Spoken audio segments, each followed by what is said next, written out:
লাখ লোকৰ বাবে এই মুহূৰ্তত অত্যন্ত ডাঙৰ খবৰ দিলে মুখ্যমন্ত্ৰী ডক্টৰ হিমন্ত বিশ্ব শৰ্মাই। এতিয়াৰ পৰা এগৰাকী মহিলাৰ অৰুণোদয় আঁচনি লাভ নোপোৱাকে নাথাকে। প্ৰতিগৰাকী মহিলাই অসমৰ প্ৰতিগৰাকী মহিলাই লাভ কৰিব অৰুণোদয় আঁচনিৰ ধন। আৰু ফেব্ৰুৱাৰীতে ডাঙৰ উপহাৰ লৈ আহিছে অসমৰ মুখ্যমন্ত্ৰী ডক্টৰ হিমন্ত বিশ্ব শৰ্মাই। মুখ্যমন্ত্ৰীগৰাকীয়ে কৈছে যে অৰুণোদয় আঁচনি ধন লাভ কৰাত যদি আপুনি অসুবিধাত পৰিছে বা অৰুণোদয় আঁচনি ধন যদি আপুনি এতিয়ালৈকে পোৱা নাই, তেন্তে আপুনি এই তিনিটা কাম কৰক। তিনিটা কাম কৰিলে আপুনি লাভ কৰিব অৰুণোদয় আঁচনি ধন। ফেব্ৰুৱাৰী মাহত ৰাজ্যৰ লাখ লাখ মহিলাই লাভ কৰিব ডাঙৰ উপহাৰ। মুখ্যমন্ত্ৰী ডক্টৰ হিমন্ত বিশ্ব শৰ্মাৰ বৃহৎ ঘোষণা। অৰুণোদয় আঁচনিৰ ধন নিয়মীয়াকৈ পাবলৈ বেংকৰ একাউণ্ট ঠিক হৈ থাকিব লাগিব। বহু লোকে KYC নকৰে, সেইকাৰণে অৰুণোদয় ধন জমা নহয়। গতিকে KYC কৰক। আপুনি যদি অৰুণোদয় হিতাধিকাৰী তেন্তেও আপুনি কৰিব লাগিব। অৰুণোদয় আঁচনি যদি এতিয়ালৈকে লাভ কৰা নাই, পাবলৈ বিচাৰিছে, তেন্তেও কৰিব লাগিব। চৰকাৰে টকা দি দিয়ে একাউণ্টত, কিন্তু বহু মহিলাই এতিয়ালৈকে লাভ কৰা নাই অৰুণোদয় ধন। ইয়াৰ কাৰণ একাউণ্টটো KYC আপডেট হৈ নাথাকে।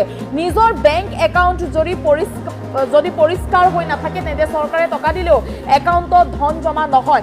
দ্বিতীয়তে অৰুণোদয়ৰ বাবে যিটো মোবাইল নম্বৰ দিছে, সেই মোবাইল নম্বৰটো এক্টিভ কৰি ৰাখক। এক্টিভ কৰি নাৰাখিলেও কিন্তু আপুনি নাপাব। কিবা কাৰণত যদি মোবাইলটো পৰিৱৰ্তন হয়, চৰকাৰক আপুনি জনাব লাগিব যে আপোনাৰ নম্বৰ চেঞ্জ কৰিছে ফোন নম্বৰ। এতিয়াৰে পৰা প্ৰত্যেক ব্লকত এজনকৈ অৰুণোদয় সহায়ক থাকিব। আৰু যদি মাহত টকা জমা নহয়, তেন্তে ব্লকৰ অফিচত গৈ আপোনালোকে অভিযোগ কৰিব পাৰিব, পোনপটীয়াকৈ অভিযোগ দিব পাৰিব। আৰু তৃতীয়তে অৰুণোদয় ধন নাপালে অভিযোগ দিবৰ বাবে চৰকাৰে মুকলি কৰিব ফোন নম্বৰ মুকলি কৰিব। যদি আপুনি সমস্যাত পৰি অৰুণোদয় ধন লাভ নকৰে, তেন্তে আপুনি ঘৰত বহিয়ে ফোন কৰি আপুনি অভিযোগ দিব পাৰিব। যিহেতু ফোন নম্বৰ মুকলি কৰাৰ কথা উল্লেখ কৰিছে মুখ্যমন্ত্ৰী ডক্টৰ হিমন্ত বিশ্ব শৰ্মাই। ফেব্ৰুৱাৰী মাহত চৰকাৰে অৰুণোদয় হিতাধিকাৰীক ডাঙৰ উপহাৰ দিব। মুখ্যমন্ত্ৰী ডক্টৰ হিমন্ত বিশ্ব শৰ্মাই বৃহৎ ঘোষণা কৰিছে। গতিকে অৰুণোদয় আঁচনিৰ বিষয়ে ক'ব খুজিছো।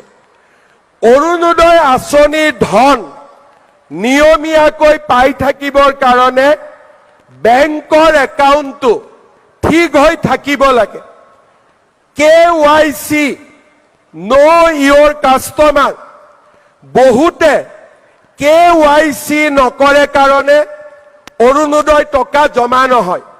চৰকাৰে দি দিয়ে, টকাটো মাজত পৰি থাকে, একাউণ্টলৈকে নাযায়। কিয়? একাউণ্টটো KYC হোৱা নাই। আপোনালোকে নিজৰ বেংক একাউণ্টটো পৰিষ্কাৰ কৰি ৰাখিব। নিজৰ বেংক একাউণ্টটো যদি পৰিষ্কাৰ হৈ নাথাকে, তেতিয়াহ'লে অৰুণোদয় টকা আমি পঠালেও আপোনালোকৰ একাউণ্টত গৈ নাপায়গৈ। এইটো হ'ল 1 নম্বৰ। 2 নম্বৰ, অৰুণোদয় নামৰ বাবে আপোনালোকে যিটো মোবাইল নম্বৰ দিছে, সেই মোবাইল নম্বৰটো এক্টিভ কৰি ৰাখিব। কিবা কাৰণত যদি মোবাইলটো পৰিৱৰ্তন হয়, চৰকাৰক জনাব। তেতিয়া আমি নতুন নম্বৰটো আমাৰ লিষ্টত সোমাই ল'ম। তৃতীয়তে, আজিলৈকে আমাৰ কোনো অফিচাৰ নাছিলে। অৰুণোদয় নাপালে আমি ক'ত যাম? এতিয়াৰ পৰা প্ৰত্যেক ব্লকত এজন অৰুণোদয় সহায়ক থাকিব।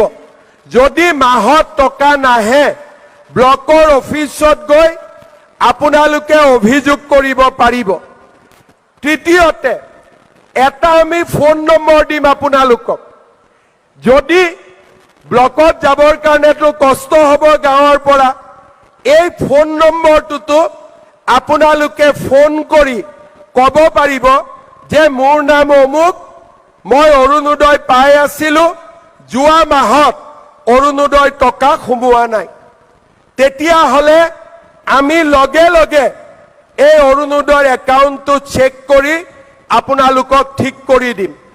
সেইকাৰণে অৰুণোদয় যিটো নম্বৰ আপোনালোকে বাতৰি কাকত বা টিভিত পাব, যদি কোনোবা মাহত অৰুণোদয় নাপায়, লগে লগে আপোনালোকে আমাক জনাব।